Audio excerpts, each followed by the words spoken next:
Well, hey, everybody. Welcome back to Season 3 of Jericho Road, where we've been looking at the world of Jesus through the Gospel of Mark. And today we're going to look at a story that might seem really weird on its surface, but can mean a lot if we just dig around and walk in their world. And hey, we've heard that several groups have been using this podcast as a Bible study, and we'd love to hear from you.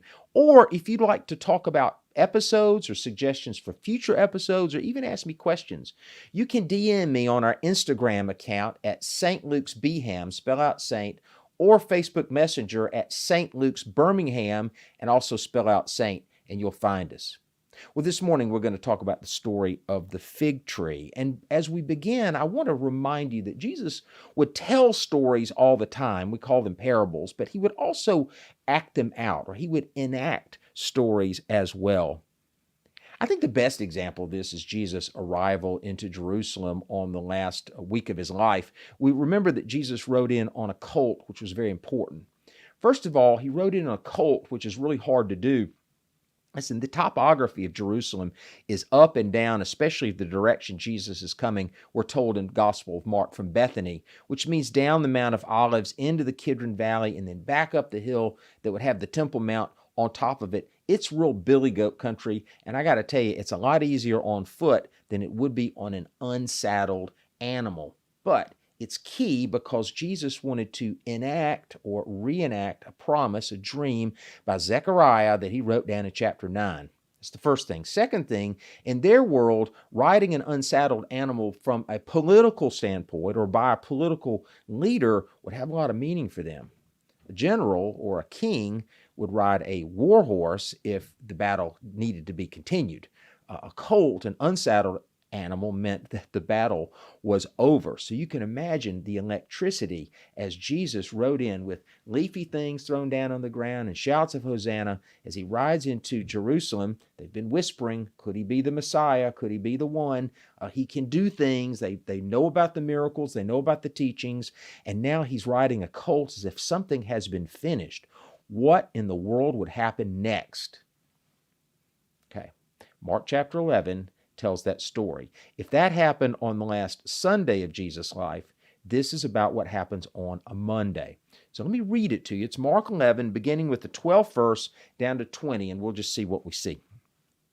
Mark 11, verse 12. On the following day, they came from Bethany, and he was hungry.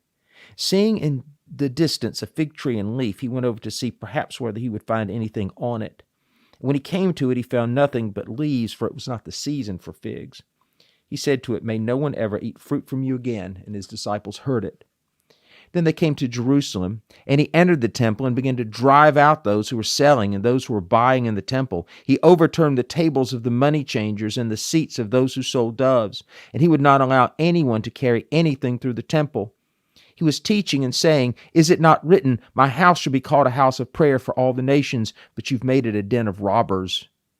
When the chief priests and the scribes heard it, they kept looking for a way to kill him, for they were afraid of him, because the whole crowd was spellbound by his teaching. When evening came, Jesus and his disciples went out of the city. Well, the first thing we want to note when we think about this story is that we've seen something like this before. The woman and the child, the woman with the hemorrhage and the dying child, are two stories that connect to each other. We talked about it in the last episode in sort of a sandwich. They're different stories, but they're the same story, or one story interprets the other story, and this is what's happening here. I also want to say something about figs. We have fig trees here. We know that figs are a late summer fruit.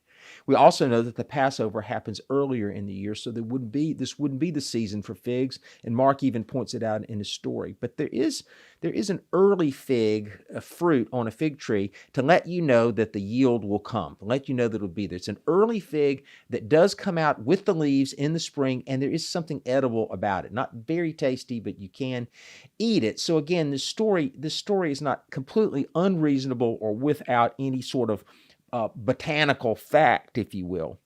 But it's not really about the tree. And it's not really about the money changers either. I mean, let's remember, it's not the season for figs, so that's the first thing. So it's not really about the tree. And money changing was a legitimate business. Rather, these two stories that interlock and inform each other are about the temple. I want to show you a picture of the Temple Mount. It was from a remarkable trip I was able to take to see my friend this past summer when the borders were still closed due to COVID. Thank goodness they're open now. We look forward to taking pilgrims again and again in the future. But this past summer, there were very few pilgrims, only people with either family in Israel or perhaps over there for something that they'd scheduled for the children, like a bar mitzvah, but very, very, very few people, which means that Jerusalem was largely empty of anyone but locals, which also means that I was able to go up to the Temple Mount with no lines, no pilgrims that morning. I mean, nothing going on that morning until Alaska would open for worship.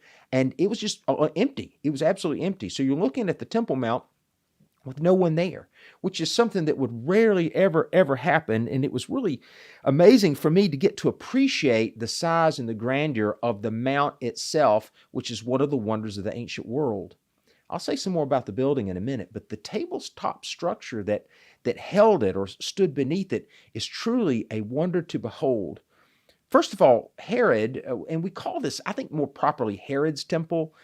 It's the second temple. The first temple built by Solomon was destroyed by the Babylonians and at the time of the exile. The second temple was rebuilt, and Herod simply expanded this temple while it continued to be in service. So we call it the second temple or the second temple period, but in reality, this is Herod's temple. This is Herod's masterwork, if you will. He took what had been a 17-acre complex and he turned it into 36 acres. And he also squared off the top of Mount Moriah so that in effect, and you can see this today when you look at the overlook of the city, it looks like a giant altar in the middle of the holiest city on planet Earth.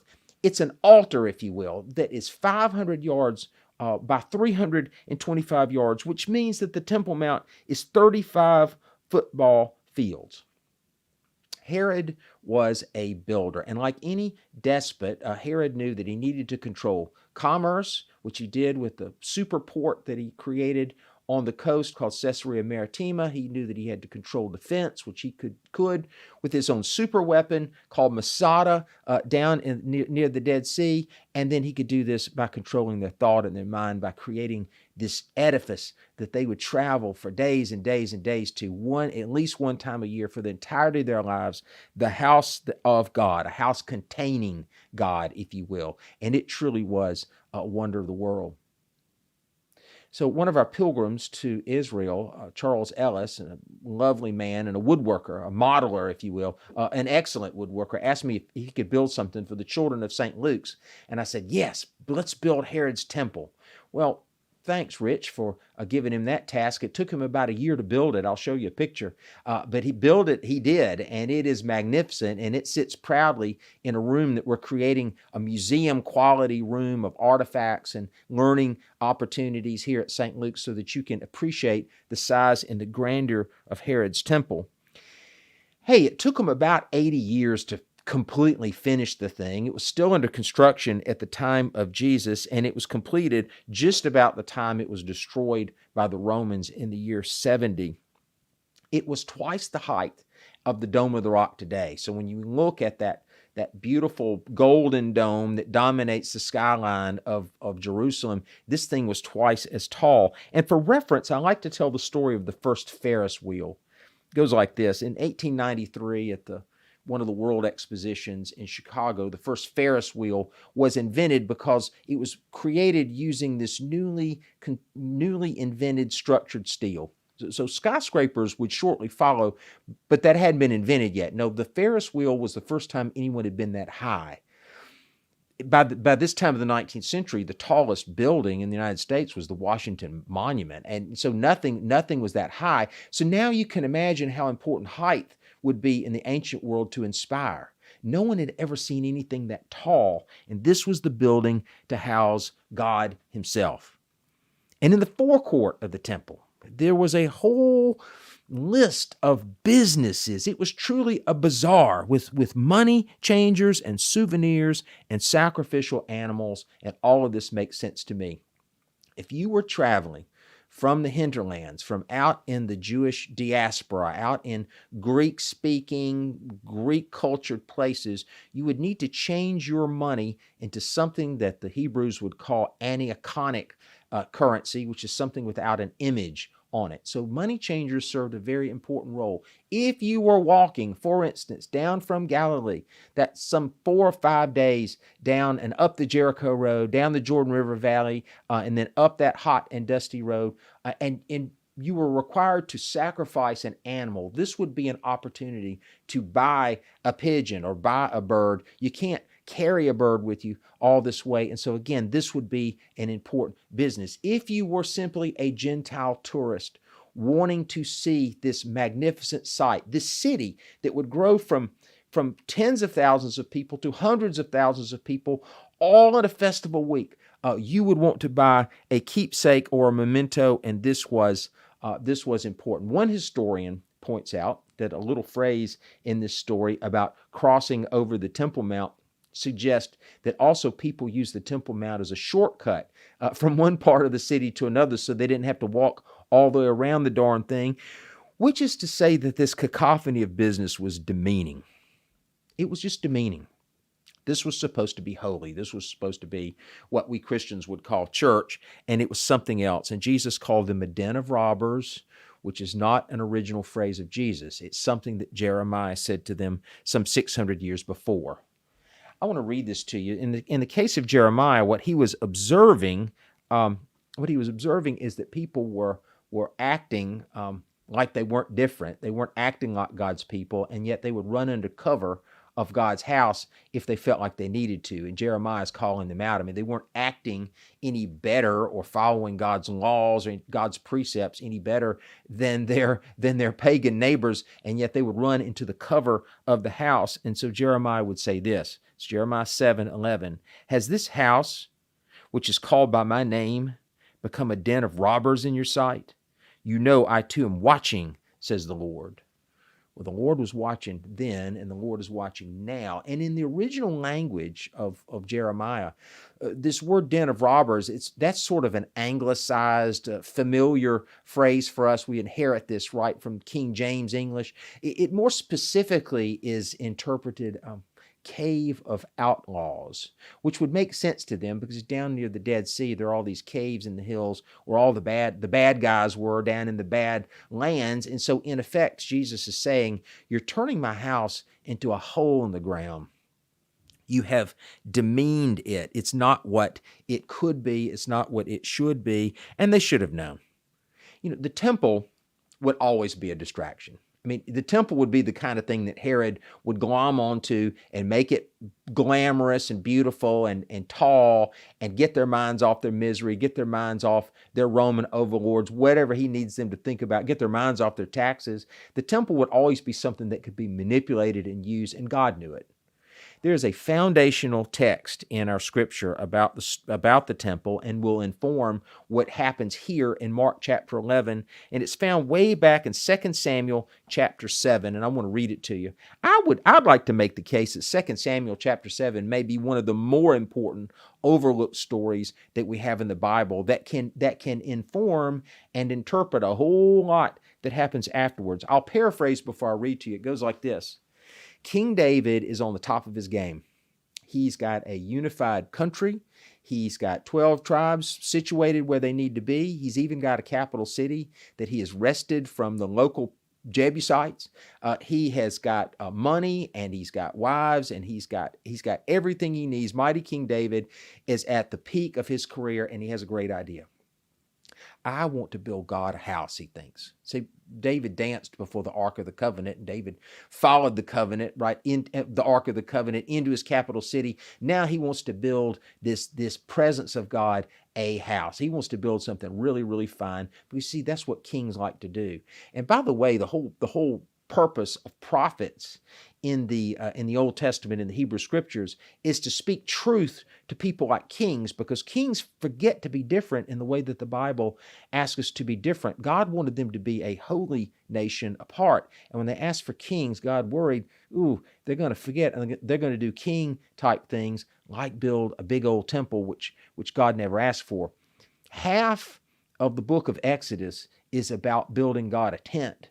And it's very detailed. There's lots of details about the colors and the stitching and the size and the tent poles and what goes inside the tabernacle and anything that you might want to know. It's very detailed because because God wanted our religion to be intentional but also movable. We need to pivot. God wanted our religion to be something that we're intentional about, that we want to happen, and we think about it, and we want to do it right. But at the same time, we also know that change must happen from time to time. And the problem with temples is that they can be fixed and immovable. Here, that's a good segue to get us going. So David has the idea, and the prophet Nathan has to set him straight. 2 Samuel chapter 7, verse 4. But that night the word of the Lord came to Nathan.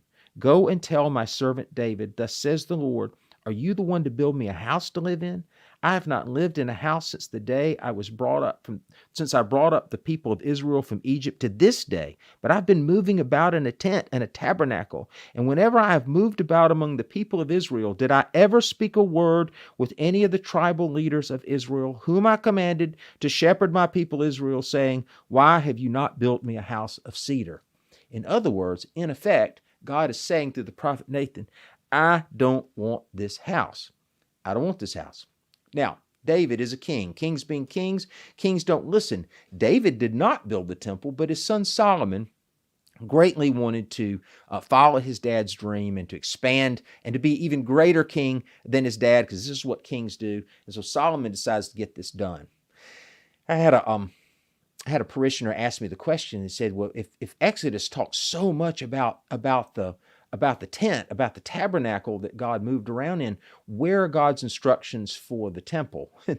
Well, they're Solomon's instructions for the temple. They're not God's instructions for the temple. And what happens after finally Solomon, finishes the darn thing or completes the darn thing, then God has a message for Samuel, and it's in 1 Kings chapter 6. Again, this is another very foundational text.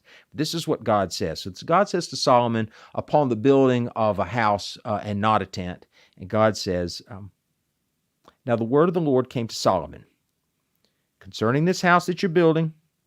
If you will walk in my statutes, obey my ordinances, keep all my commandments by walking in them, then I will establish my promise with you, which I made to your father David, and I will dwell among the children of Israel, and will not forsake my people Israel. If you do the work, I hope you can see where we're going.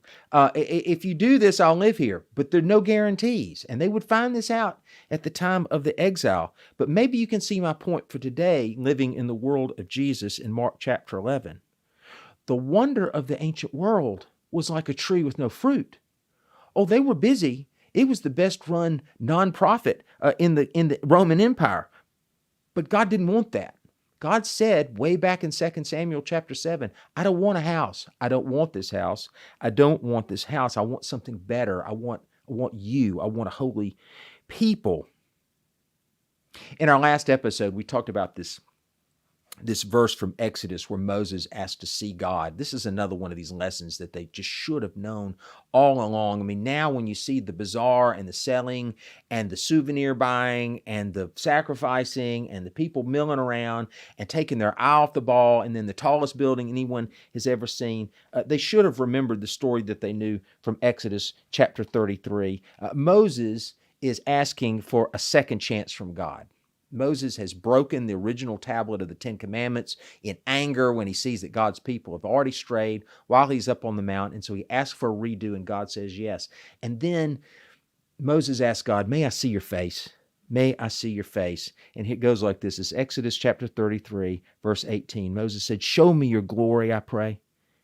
And he said, I will make all my goodness pass before you, and will proclaim before you the name of the Lord. And I will be gracious to whom I will be gracious, and I will show mercy on whom I will show mercy. In other words, it's one thing to be astounded by the building. It's another thing to experience the goodness and the grace of God.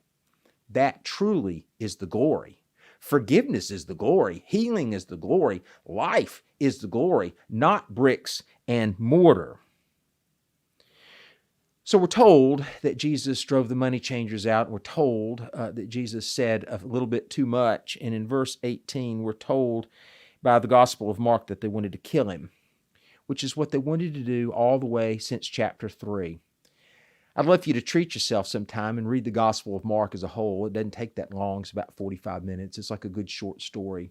But way back in chapter 3, at the beginning of the tale, Jesus is in a synagogue on a Sabbath morning, and they bring a man with a withered hand, a suffering person, to see if he would heal on the Sabbath so that they could conspire against him to kill him. Can you see the difference now between being astounded by something and actually experiencing God, or taking your eye off the ball? They brought someone who was suffering, but they wanted to use that to trick Jesus, and he made him look at them with anger. It's actually chapter 3, verse 5. And he looked at them with anger, which is a specific word because it means a blind rage. It threw him into a blind rage. He heals him, and way back in chapter 3, they're already conspiring to kill him.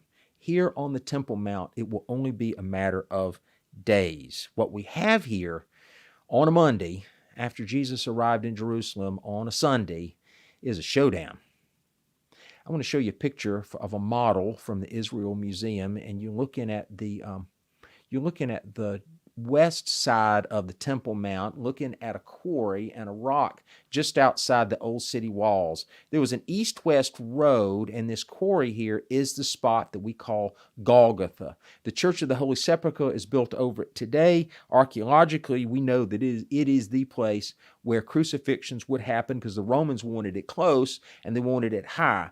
I grew up with a song that said, "On a hill far away stood an old rugged cross." It wasn't far away. What you've got is a proximity between the temple and the place where they would kill this rabbi to silence him forever, except they don't. So what we see is the beginning of a cosmic battle where God wins, where God always wins. Let us remember that religion is one thing and relationship is another. Let us always remember to be astounded by something that's flashy or well-run is one thing. To experience goodness and grace is another. Let's remember to be different in the way that God has always asked us to be different. From page 1 to page 1001, it's always the same story. God will win, God will win, God will win, and God will fight for us. Let's not be distracted by our own shiny objects.